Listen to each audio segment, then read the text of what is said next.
नमस्कार, आपके साथ मैं हूं काजल दैया। दिल्ली बॉर्डर पर किसान आंदोलन का 26वां दिन चल रहा है। लगातार किसान आंदोलन में बैठे हुए हैं, अपनी मांगों पर डटे हुए हैं। वहीं बॉर्डर पर ही नहीं बल्कि देश के अलग अलग राज्यों में अलग अलग जगह पर किसान के समर्थन में लोग धरना प्रदर्शन कर रहे हैं। आज हम आए हैं रोहतक के मकड़ोली टोल प्लाजा पर, जहां लगातार 6 दिन से लोग अनशन पर बैठे हैं। यहाँ कुछ युवा हैं हमारे साथ और आज एक बुजुर्ग भी जो है इस अनशन में शामिल हुए हैं, तो चलिए इनसे बातचीत करते हैं। जी, मेरा नाम संजू हुड्डा, गांव चमारियाँ है जी। दिक्कत ये पूरे भारतवर्ष में किसानों को हो रही है, तो हमें दिक्कत होनी है, लेकिन सरकार की तरफ से अब तक किसी भी प्रकार की कोई भी सुध हमारी नहीं ली गई है। सरकार बार बार यहाँ, कल भी 3 दिन से लाइट, पहले यहाँ 24 घंटे लाइट रहती थी इस लाइन में, लेकिन जब से हम बैठे हैं दिन में रात को भी बार बार यहाँ लाइट भी काटी जा रही है। जी। आप भी पहले दिन से ही जो यहाँ पर बैठे हो अनशन पर? हाँ जी। तो आपकी भी वही सेम दिक्कतें या कुछ और भी कुछ ऐसी दिक्कतें हैं? प्रशासन की तरफ से क्या क्या आपको सुविधाएं मिल रही हैं या कितनी दिक्कतें मिल रही हैं? देखिए, पहले तो आपके दर्शकों को और आपको मैं राजू मकड़ोली की तरफ से नमस्कार जी। और यहाँ जो हम पहले जो दिक्कतों से हम चल रहे थे, उन दिक्कतों से कहीं भी हल नहीं निकलते हुए हमने निर्णय लिया, संजू भाई ने और मैंने निर्णय लिया कि हम भूख हड़ताल करेंगे। और हमने हर जगह बता दी थी, ये अपने बेटे हैं इनको बता दी थी, ये अध्यक्ष हैं यहाँ, जिला अध्यक्ष हैं, इनको बता दी थी। इनकी देख रेख में, इनके उस सिस्टम से यहाँ हमने जमाया ये काम और बैठे उसी दिन के बैठे हैं। देखो, कठिनाई झेलने का नाम ही किसान है। हम तो पहले भी जेलां थे और ई भी आड़े बैठे हैं, भी जेलन लग रही है। हाँ, किसान सरकार कुछ देखो, या आपकी भी कर्तव्य बना है, आप भी इसको बार बार कहीं दिखाओ। कहीं लाइट काटे हैं, कहीं हमने 10 बार ये टॉयलेट की मांग कर ली कि मोबाइल टॉयलेट ज़रूर दो यहाँ, क्योंकि पब्लिक ज़्यादा हो गया है। अच्छे तरीके से प्रॉपरली सारा काम सिस्टम चला है। हम मेरे को जाए हुए घर जाए हुए 6 दिन हो गए। जिस दिन यहाँ धरने बैठे, घर पे नहीं गया मैं बिल्कुल भी, और यहीं पर रहता हूँ। तो कम से कम ऐसी सुविधा तो सरकार ने दे देनी चाहिए। ये जो किसान विरोधी जो सरकार है, ये कोई अच्छा काम नहीं कर रही है। ये हर जीव को, हर प्राणी को, हर मजदूर को ये दबाने का काम कर रही है, और इससे हम बिल्कुल नहीं सहन कर पाएंगे, नहीं हम दबाएंगे बस। लगातार 6 दिन से आप सभी यहाँ बैठे हो, जनता को कितना सहयोग मिल रहा है? जनता का पूरा सहयोग मिल रहा है जी यहाँ पे। नमस्कार, मेरा नाम है दीपक फौजी, भारतीय किसान यूनियन जिला प्रधान रोहतक। हम पहले थे सिंधु बॉर्डर पे थे। वहाँ पे क्या कर दिया सरकार, ये दिखाने लगी कि यहाँ पे सिर्फ पंजाब का आंदोलन है। ये हरियाणा से कोई भी किसान नहीं आ रहा है, कुछ नहीं आ रहा है। वहाँ पे हरियाणा के किसान जाने लगे। पंजाब में क्या है, पिछले 2 महीने से लोग टोल के ऊपर बैठे हुए, टोल पूरा फ्री है, बंद है। जो रिलायंस के पेट्रोल पंप है उन पर बैठे हुए हैं। वहाँ से हमने लगाया था कि अपना हरियाणा के अंदर भी होना चाहिए। अंदर होगा तभी लोगों को पता लगेगा, महसूस होगा। यहाँ पे 16 तारीख को सुबह हमने अपना ये धरना प्रदर्शन शुरू कर दिया था। पूरे आसपास के जितने गाँव हैं सबका बहुत अच्छा सहयोग मिल रहा है। यहाँ पर ये 6 दिन से हम बैठे हुए। यहाँ पर महिलाएं भी आती हैं, बच्चे भी आते हैं, उनके लिए मोबाइल टॉयलेट की जो सुविधा होनी चाहिए 6 दिन से सरकार को बता रहे हैं, ना तो वो सुविधा है। दूसरी चीज़, 6 दिन से ये 2 भाई लगातार भूख हड़ताल पे बैठे हुए हैं। क्या डॉक्टरी जांच नहीं होनी चाहिए, इनकी चेकअप होना चाहिए था, वो बता रहे हैं बार बार, उसके बाद भी चेकअप नहीं हुआ। तीसरी चीज़, यहाँ पर पहले 24 घंटे लाइट रहती थी जी। 16 तारीख से हम बैठने लगे, उसके बाद यहाँ पर लाइट काट दी गई, लाइट की सुविधा हटा दी गई थी। बीच में 1-2 बार उन्होंने कहा अभी कि हटा लो इधर से धरना, क्या करोगे यहाँ पे, दिल्ली जाकर बैठ जाओ। जब तक यहाँ भी ये नहीं पता लगेगा कि अंदर भी लोग रोष प्रकट करें, जो बड़े बुजुर्ग हैं दिल्ली आने जाने का नहीं कर सकते, वहाँ पे 34 किसान पहले शहीद हो चुके हैं जी। और ज़्यादा हो जाए, जो बड़े बुजुर्ग हैं वो ज़्यादा ठंड बर्दाश्त नहीं कर पाएंगे। 80 साल से ऊपर है, वो लोग कैसे ठंड बर्दाश्त करेंगे? उनको यहाँ बैठने का, खाने पीने का, चाय पानी का यहाँ पे किया गया था। जो जवान वो जा रहे हैं दिल्ली, लेकिन वहाँ पर भी क्या सर्दी ज़्यादा हो जाएगी तो बीमार होंगे, वैसे वो हो जाएगा। सरकार तो पहले नहीं सुन रही है, ऊपर से फिर वो शहीद का वो होना पड़ेगा। इसलिए यहाँ पे किया गया था। अभी बता रहे हैं हरियाणा के जितने भी टोल हैं सभी टोलों पर टेंट लगाएंगे, लोग बैठेंगे। हरियाणा में, पूरे हरियाणा में होगा अभी ये। हिसार में और वहाँ पे भी शुरू हो। लेकिन आपको नहीं लगता कि ऐसी जगह जगह आप लोग बैठोगे तो ऐसे तो किसान जो है वो बट जाएंगे और शायद एक जगह बैठेंगे तो एकता ज़्यादा रहेगी? जी ऐसा है, दिल्ली में 50 लाख से ऊपर किसान बैठे हुए जी। हैं दिल्ली के चारों तरफ, और दिल्ली से लेके यहाँ बहादुरगढ़ तक बैठे हुए हैं। अब जो हमारी मेन जगह है वहाँ पे बैठने की जगह नहीं है, तो अंदर भी तो हमारे को दिखाना है सरकार, नहीं तो ये क्या करते। खट्टर साहब हर बार बोलते हरियाणा के किसानों को बहुत बहुत धन्यवाद, वो तो रोष प्रकट कर ही नहीं रहे, तो हमारे को तो अपना दिखाना है ना। जी। नहीं तो ये कल BSYL का वो कर रहे थे, मिल गया इनको इनाम, जो SYL का पानी लेके आ रहे थे, जनता ने बहुत अच्छा जवाब दिया, इनको दौड़ा दौड़ा के पीटा है। इनका यही होना, जब तक अंदर तक लोग जागृत नहीं होंगे, गांव गांव में भी जाएंगे, हम घूमेंगे, गांव गांव में जाकर लोगों को जागृत करना पड़ेगा। दिल्ली पे तो बैठे हुए हैं, दिल्ली बॉर्डर पे, गांव के अंदर भी होगा ना, एक एक गांव में होगा, तभी सरकार को समझ में आएगी।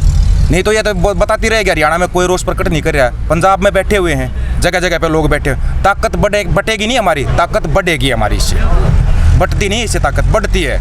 जवान है जो वो दिल्ली जाएंगे, बड़े बुजुर्ग हैं, और जो दिल्ली जाते हैं आते हैं, उनका चाय पानी का खाने का यहाँ पे प्रबंध किया हुआ है। जी। हम ये नहीं करें कि यहीं बैठे रहो, दिल्ली में जाओ, जो जा सकते हैं जवान है वो दिल्ली जाओ, जो बड़े बुजुर्ग हैं वो यहाँ बैठे। ये है जी, ताकत बांटने के लिए, बढ़ाने के लिए बैठे हैं। अच्छा, लगातार मैंने अभी यहाँ देखा कि चाय पानी की और खाने की पूरी सुविधा है, तो ये किस तरह मैनेज कर पा रहे हो? आपस में मिलकर गांव आसपास के गांव वाले हैं वो हमारा सहयोग कर रहे हैं, भाई कहीं से दूध आ गया, चाय पत्ती आ गई, ऐसे सहयोग चल रहा है, उस गांव वालों के सहयोग से ये चला हुआ है। अच्छा, आप लोगों की दिनचर्या मैं जानना चाहूँगी कि पूरे दिन जो है आप यहाँ बैठे रहते हो, खाना नहीं खा रहे, सोते भी यहीं पर हो, तो आपकी दिनचर्या कैसी क्या रहती है? दिनचर्या ये रहती है मैडम, हम दिन में 3 बार चाय और 3 बार पानी लेते हैं। शाम को 1 कप चाय वाला दूध का, हमारी गौ माता का दूध हम पीते हैं, उसी की शक्ति से हम यहाँ 6 दिन हमने आज कंप्लीट कर दिए हैं। बस ऊपर वाले की दुआ है, किसान भाइयों का साथ है, उससे हमारा ये पूरा दिन में काफ़ी भीड़ हो जाती है। यहाँ भंडारा कंटिन्यू चल रहा है, गांव-गांव से कोई आटा लेकर आता है, कोई सुबह सुबह दूध लेकर आया है, लस्सी लेकर आता है। इन हमारे भैया का मनोबल देखकर हमारा मनोबल कम नहीं हो रहा। शाम को थोड़ा हरारत सी हो है, लेकिन सुबह जब भाइयों का चेहरा देखते हैं तो हमारी हरारत बिल्कुल दूर हो जाए। ये अनिश्चितकालीन इसलिए रखा था, जब तक सरकार नहीं मानेगी ना, हम यहाँ से उठने वाले नहीं हैं। बार बार सरकार का भी हमारे पास बार बार दबाव आ रहा है, बार बार उनको भेज रही है, ठीक है, लेकिन हम किसी का दबाव मानने वाले नहीं। क्या लगता है सरकार मानेगी? देखो जी, मानना ना मानना ये तो सरकार से पूछो आप। हमारा तो काम है उनको मनाना, समझाना। अब पहला काम था हमारा उनको सरकार में बैठाना, हमने बैठा दिया। अब सरकार हमारे हितों की रक्षा नहीं कर सकती, फिर उस सरकार का फ़ायदा ही क्या है? इस सरकार की हम माटी पलीत करके ही मानेंगे। जिस तरह सरकार हमारे ऊपर जबरन ये 3 अध्यादेश थोप रही है, तो ये कहाँ जाएंगे? ये टाइम बहुत नज़दीक आता जा रहा है, चुनाव भी है 2022 में, तब मोदी साहब को कहाँ जाएंगे? 80% किसान हैं, 80%। क्या अंबानी अडानी से ही वो सरकार चला लेंगे, बना लेंगे? फिर किसके पास आएंगे? आना यहीं पड़ेगा। आप मान जाएंगे, बहुत अच्छी बात है, हम मोदी जी का धन्यवाद भी करेंगे। 3 अध्यादेश वापस ले लो, MSP की गारंटी दे दो। अभी तो ऐसी कोई आस सरकार की तरफ से नज़र नहीं आ रही कि वो आपकी मांगों को जो है पूरा करेगी, तो कब तक आप ऐसे मतलब बिना खाना खाए बैठे रहोगे आप लोग? जब तक ही शरीर में खून चलता रहेगा बैठे रहेंगे मैडम। खून जितना चलता रहेगा इतना बैठे रहेंगे। आंदोलन पीछे भी भूख हड़ताल है, ये तो कदे से चलती आ रही है अंग्रेजों के समय से, और इसमें ताकत बहुत हुआ है भूख हड़ताल में। मरना हमने वैसे भी है, वैसे भी मरना है, फांसी खाकर मरना है या फिर उन टोटे मरना है, तो इससे अच्छा अपने नाम पर मर जावा। हमने मेरा तो देख संकल्प कर लिया, घर छोड़ दिया, इसी घर पर जाऊंगा तो सरकार भेजेगी, चले जाएंगे, प्यार दे गए। अगर जा सरकार नहीं मानी तब मैं घर आ नहीं जाऊँ, मैंने संकल्प ले लिया। अंत तक यहीं रहोगे? अंत तक यहीं, बस आखिरी शरीर सीधा शमशान में जाऊंगा हमारा। अंकल जी, आप कब से बैठे हो यहाँ पर? आज ही बैठे हूँ। आज से ही आपने अनशन की शुरुआत की है? इस उम्र में एक तो ये बहुत बड़ी बात जो है कि आपकी उम्र कितनी हुई है? 70 साल। 70 साल। कैसे भूखे रह पाओगे अंकल जी? हम तो बैठे रहेंगे जब तक वो नहीं मानेंगे हमारी बात। जब तक नहीं मानेंगे यहीं मर जाएंगे। बीमार नहीं पड़ जाओगे ऐसे भूखे रहने से? बीमार तो पड़ कर मर जाएंगे जी, और क्या होगा इस बात का। अच्छा हूँ भी मरा, हाँ हमारी बात नहीं मानते तो हूँ भी मरे, ना भाव मिलता ना हमारी इज्जत मिलती। हम तो किसान के साथ हैं, किसान की बेटे हैं। धन्यवाद। आपका नाम? अंकित हुड्डा खिड़वाड़ी। अंकित हुड्डा। आप कब से बैठे हो अनशन मैं पर? कल से बैठा हूँ। कल से बैठे हाँ हो। क्या उम्मीद लेकर जो है वो आपने अनशन की शुरुआत की, या अनशन पर जो ये लोग 6 दिन से बैठे थे इनका समर्थन दिया? किसान भाइयों के लिए हर समय हर जगह मरने कटने के लिए तैयार हैं। देखो सरकार का ये अड़ियल रवैया ठीक नहीं है। किसानों की समस्या समाधान करना चाहिए। जो अन्नदाता 135 करोड़ देशवासियों का पेट भरता है, आज वो अपने पेट के लिए सड़कों पर भूखा बैठा है। मेरी तो केंद्र सरकार से यही अपील है, जल्दी से जल्दी किसानों की समस्या समाधान निकाले और इस सिस्टम को राजी राजी से कर ले अपने। अच्छा, आप रात को भी जो है वो यहीं रहते हो? रात को भी यहीं रहते हैं जी। एक आप तो फिर भी बहुत कम उम्र है आपकी, तो एक माँ से जब उसका बेटा 1 घंटे के लिए भी दूर होता है तो वो उसको बड़ी चिंता हो जाती है पेरेंट्स को कि बच्चे घर से दूर है, और इतनी ठंड में जो है आप यहाँ सो रहे हो, तो घर वालों को चिंता नहीं होती? मना नहीं किया उन्होंने? घर वालों को भी चिंता है, घर वाले खुद ही हैं जी रही हूँ, काका बैठे हैं, गाँव के सारे आदमी मौजूद हैं, घर वाले भी आएंगे घर का काम करके। वो भी किसान आंदोलन में अपना समर्थन दे रहे हैं जितना उनके पास टाइम है, काम भी कर रहे हैं और किसानों के साथ चल भी रहे हैं, आंदोलन में भी बढ़ावा दे रहे हैं। मतलब घर वाले भी आपका साथ ही दे रहे हैं यहाँ पर? भी हाँ जी, मैं जोगेंद्र हुड्डा जी, गांव खिडवाड़ी, एक सरपंच का भाई हूँ और युवा क्लब का प्रधान हूँ जी गांव खिडवाड़ी से। और पेशे से क्या जी, जन्म सिद्ध से किसान है जी हम।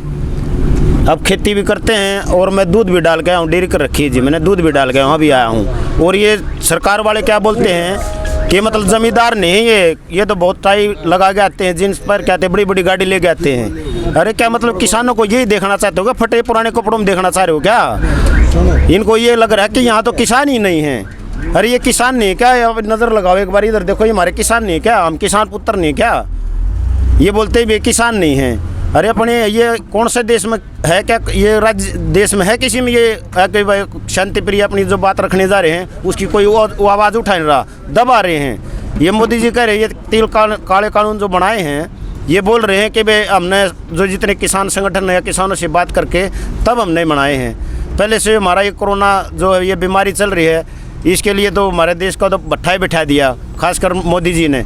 देखो हम किसी राजनीतिक पार्टी की किसी बुराई नहीं करते, लेकिन खासकर इन्होंने क्या किया, वैसे तो कोरोना आ रहा है लेकिन कानून बनाने के लिए रातों रात इन्होंने कानून बनाने के लिए राष्ट्रपति के साइन भी करवा लिया और कानून पास कर दिया। और बोलते हैं कि किसान संगठन से हमने वो मतलब चर्चा करके जब बनाया है। कौन सा किसान संगठन है? एक मिलाओ, आपके चैनल के माध्यम से कह रहे हैं। कोई एक किसान नेता कोई भी हो हमारा, उससे एक बार पूछ के देखो, आप अपने चैनल पर बुलाओ या उनके घर जाओ, पूछ के देखो कोई बुलाओ तो कोई भी नहीं बुलाया।